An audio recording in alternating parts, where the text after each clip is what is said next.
बिस्मिल्लाहिर्रहमानिर्रहीम। अस्सलाम वालेकुम। आज 18 फरवरी बरोज़ जुम्मा हम बात करेंगे दो अहम केसेस के हवाले से।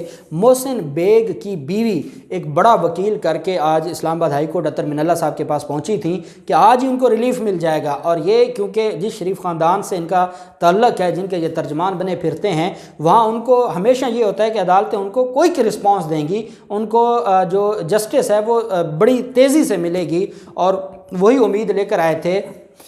और अदालत ने मोहसिन बेग की बीवी की जो दरख्वास्त है, मोहसिन बेग की बीवी की दरख्वास्त पर कार्रवाई करना या FIR खारिज करने की जो दरख्वास्तें हैं उनको सुनने की इस्तदा मुस्तरद कर दी है। बड़ा अहम फैसला जारी किया है। और जो इनको ये था कि इनको आज ही रिलीफ मिल जाएगा, वो भी अदालत ने फौरी रिलीफ भी, उसकी इस्तदा भी मुस्तरद कर दी है। उसकी तफसीलात भी मैं आपके साथ शेयर करूँगा। पहले मैं आपको बताता चलूँ कि फैसल वावडा ने आज अपील फ़ाइल की है सुप्रीम कोर्ट ऑफ पाकिस्तान में। अजल फैसल वावडा के हवाले से उनकी अपील में जो उन्होंने दो बातें की हैं, उससे पहले मैं आपको एक बात बताता चलूँ।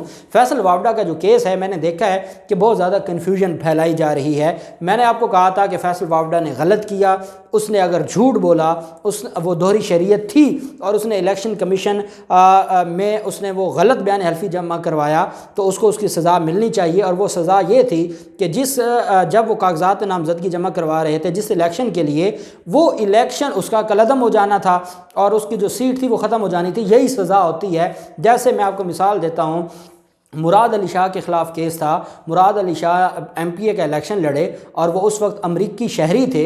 उन्होंने वो इलेक्शन लड़ा, उसके बाद वो चीज़ सामने आ गई कि जिस वक्त उन्होंने कागजात नामजदगी जमा करवाए थे तब वो दोहरी शरीयत के थे, वो नाअहल हो गए।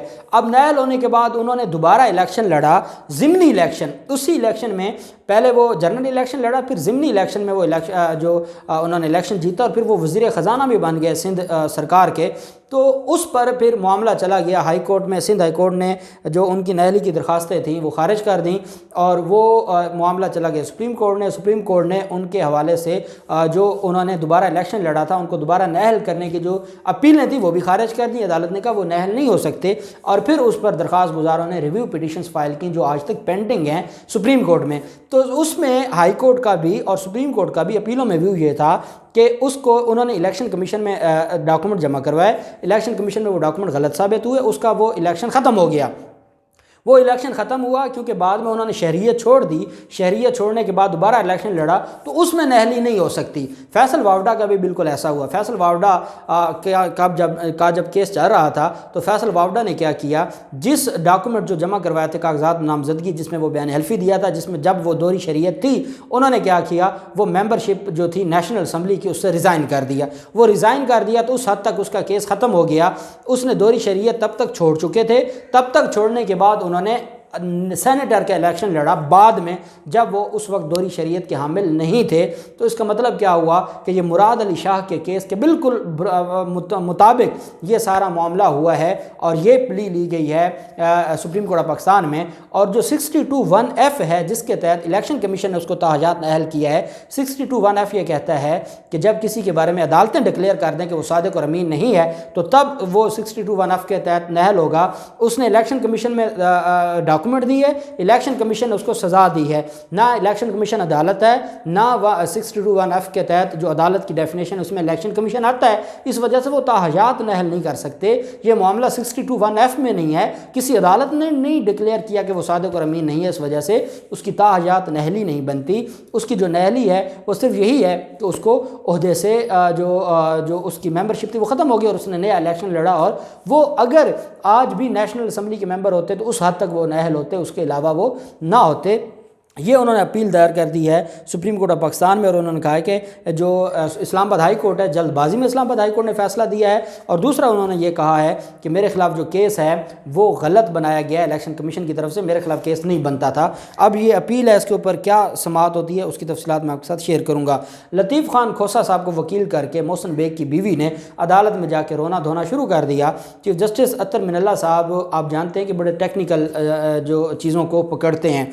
अदालत में जब جب انہوں نے کہانی شروع کی تو ایک تو جو لطیف خان کھوسہ صاحب نے آج عدالت میں جس بات پہ زور دیا وہ وزیر اعظم عمران خان اور جو ایڈوکیٹ جنرل اسلام آباد ہیں ان کے درمیان جو ملاقات ہوئی تھی اور فیصلہ ہوا تھا کہ جس جج نے بیلف کی کارروائی کی اور بیلف کی کارروائی میں ایس ایچ او کے خلاف غیر قانونی آرڈر کیا اور اس بیلف کی کارروائی اور چھاپہ اور گرفتاری کو غیر قانونی قرار دیا اور وہ جو آرڈر ہے وہ غیر قانونی ہے، تو ہم اس جج کے خلاف جائیں گے ریفرنس لے کر اسلام آباد ہائی کورٹ میں۔ یہ فیصلہ میں نے آپ کو رات کو سنا دیا تھا کہ یہ حکومت کی طرف سے فیصلہ آیا۔ آج یہی گراؤنڈ بار بار عدالت میں جج کو، چیف جسٹس کو غصہ دلوانے کے لیے کہ جناب یہ کوئی بنانا ریپبلک ہے، یہاں جج کو دھمکیاں دی جاتی ہیں، یہاں جج کو کہا جا رہا ہے کہ ہم آپ کے خلاف ریفرنس بھیجیں گے، لیکن اطہر من اللہ صاحب نے اس بات پر توجہ نہیں دی۔ اب مجھے کوئی بتائے کہ لطیف خان کھوسہ صاحب سے بھی کوئی پوچھے کہ عمران خان نے کون سی دھمکی دی ہے، عمران خان نے کون سا جا کے کسی جج کی عدالت پر حملہ کیا جیسے ماضی میں اپوزیشن کے لوگ کرتے رہے ہیں۔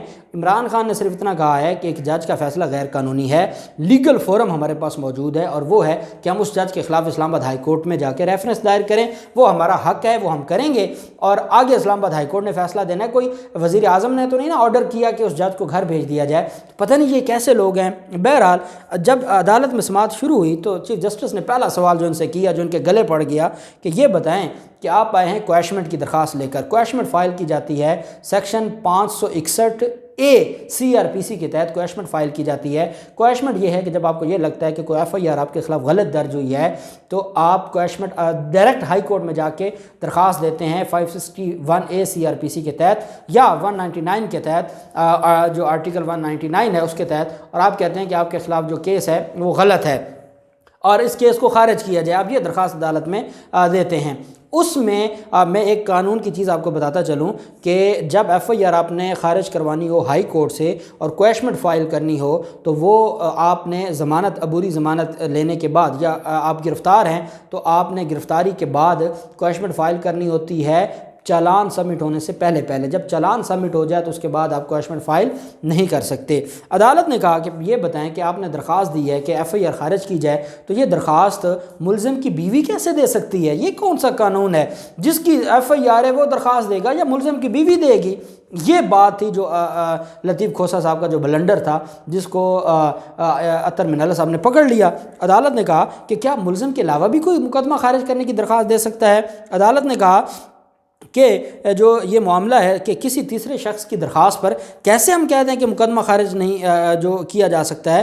ہمیں معلوم بھی نہیں ہے کہ ملزم خود مقدمہ خارج کرنا بھی چاہتا ہے یا نہیں، اور آپ اس کی بیوی کی درخواست لے کر آ گئے ہیں اور کہتے ہیں جی کہ مقدمہ خارج کیا جائے اور آپ یہ درخواست لے کر آ گئے ہیں۔ تو لطیف کھوسہ صاحب نے کہا کہ جناب نہیں، وہ تو خیر ہم اس کو ٹھیک کر دیتے ہیں، لیکن چیف جسٹس صاحب وزیر اعظم نے تو بہت غلط کیا ہے، وزیر اعظم تو خود اس کیس کے اندر داخل ہو گئے ہیں، وزیر اعظم نے تو کہا ہے، وزیر اعظم نے تو جج کو دھمکی لگا دی ہے۔ بھائی آپ وزیر اعظم کو گالم گلوچ کریں کسی چینل پر بیٹھ کے اور آپ اس وفاقی وزیر جو کہ اس وزیر اعظم کے انڈر ہوتے ہیں آپ اس کے اوپر جھوٹے الزام لگائیں اور آپ غیر اخلاقی باتیں کریں جو بطور مسلمان ہمیں زیب نہیں دیتی، اس طرح کے بہتان لگانا اور آپ اس حد تک بدتمیزی کریں، اور آگے وزیر اعظم کے پاس اتنا حق بھی نہیں ہے کہ وہ قانون کے مطابق کارروائی کا کہے، تو آپ کو پھر تکلیف تو ہونی چاہیے۔ وزیر اعظم بھی تو ایک پاکستانی شہری ہے، وفاقی وزیر بھی ایک پاکستانی شہری ہے۔ بار بار وہ عدالت کو کہہ رہے تھے کہ یہ بنانا ریپبلک نہیں ہے جس میں ججز کو دھمکیاں دی جائیں۔ اسلام آباد ہائی کورٹ کے چیف جسٹس نے ان کو چپ کروایا، انہوں نے کہا کسی جج کو دھمکی کوئی نہیں دیتا، نہ دھمکی دی جا سکتی ہے، عدالتیں ان دھمکیوں سے بہت اوپر ہیں۔ اسلام آباد ہائی کورٹ نے خیر جو انہوں نے کہا جی کہ تشدد کیا، ہمیں ملنے نہیں دیا جاتا، وکیل کو نہیں ملنے دیا جاتا، ہمارے ساتھ بڑی زیادتی ہو رہی ہے، وہ جو معاملہ ہے اس پر عدالت میں انہوں نے کہا کہ عدالت نے کہا اس پہ ہم آئی جی اسلام آباد کو کہہ دیتے ہیں کہ وہ ان کی خیریت بھی بتا دے، رپورٹ بھی دے دے اور ساتھ قانون کے مطابق ان کے ساتھ سلوک کیا جائے۔ اب مجھے بتائیں کہ ایف آئی اے ہو یا پولیس ہو، کیا وہ اتنے پاگل ہیں کہ وہ اس بندے پر وہ تشدد کریں گے جو میڈیکل میں آئے گا یا جو سامنے نظر آئے گا؟ ان کے بہت طریقہ کار ہوتے ہیں، ان کو نہیں پتا کہ آپ کتنے ماسٹر ہیں، آپ کے پاس بڑے وکیل ہیں، مریم نواز آپ کے پیچھے کھڑی ہیں، آپ کے وکیل وہ خود وکیل بن کے آپ کا کیس لڑ رہی ہیں میڈیا پر، تو ان کو پتہ ہے کہ آپ کو ساتھ کیسے ٹریٹ کرنا ہے۔ اگر زخم کوئی ہوتا تو وہ تو مریم نواز بھی الزام لگاتی ہے کہ تشدد کیا گیا، نواز شریف اور شہباز شریف بھی لگاتے ہیں، تو زخم تو وہ بھی دکھا دیتے۔ تو یہ ایسے نہیں زخم دیے جاتے، ان کا اپنا ایک طریقہ کار ہوتا ہے تفتیش کا، اور وہ قانون کے مطابق ہوتا ہے، اور وہ تشدد بالکل نہیں کرتے اور نہ ہونا چاہیے، قانون میں اس کی گنجائش نہیں ہے۔ बहरहाल इस्लामाबाद हाई कोर्ट ने कहा कि आप तरमीमी दरख्वास्त दें। FIR का जो है, जो दहशतगर्दी की FIR आपने खारिज करवाने की दरख्वास्त दी है वो भी तरमीमी दरख्वास्त दें मोहसिन बेग की तरफ से, और जो आपने FIA की FIR खारिज करवाने की दरख्वास्त दी है उसमें भी तरमीमी दरख्वास्त दें। दोनों तरमीमी दरख्वास्तें दें, अदालत उसके बाद देखेगी। सोमवार के लिए अदालत ने केस की समाअत मुलतवी कर दी। तरमीमी दरख्वास्तें होंगी, पहले वो दरख्वास्तें तरमीमी मंजूर होंगी और उसके बाद फिर ये केस सुना जाएगा। इनको ये लगता था कि ये आज ही चीफ जस्टिस अतर मिनल्ला साहब क्योंकि बड़ा वकील कर लिया है, आगे जज वो है जो साफ़ियों के बारे में बहुत रिलीफ देने वाला है, तो आज ही इधर से आर्डर होगा, इधर से ये फूल लेकर जाएंगे, जुम्मे का दिन है और ये मोहसिन बेग को ले आएंगे कि जनाब हमें क्लीन चिट मिल गई है। अभी सोमवार तक इनका तो वैसे भी जिस्मानी रिमांड पर है, अभी सोमवार को ये दरखास्तें सुनी जाएंगी, उसके बाद कानून के मुताबिक होगा। और जितना टाइम मिल गया इदारों को, इनका वैसे ही जो सॉफ्टवेयर अपडेट है वो इतने दिन में ही हो जाता है, वो सॉफ्टवेयर अपडेट भी हो जाएगा।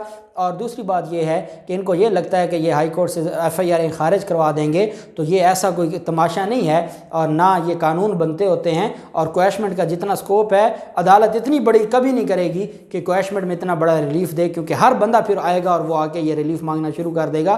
तो मामला बड़ा दिलचस्प हो गया है, देखते हैं क्या होता है। जो भी तफसीलात होंगी आपके साथ शेयर करते रहेंगे। अल्लाह पाक पाकिस्तान गामी नासिर हो। बहुत शुक्रिया। अल्लाह हाफिज़। पाकिस्तान जिंदाबाद।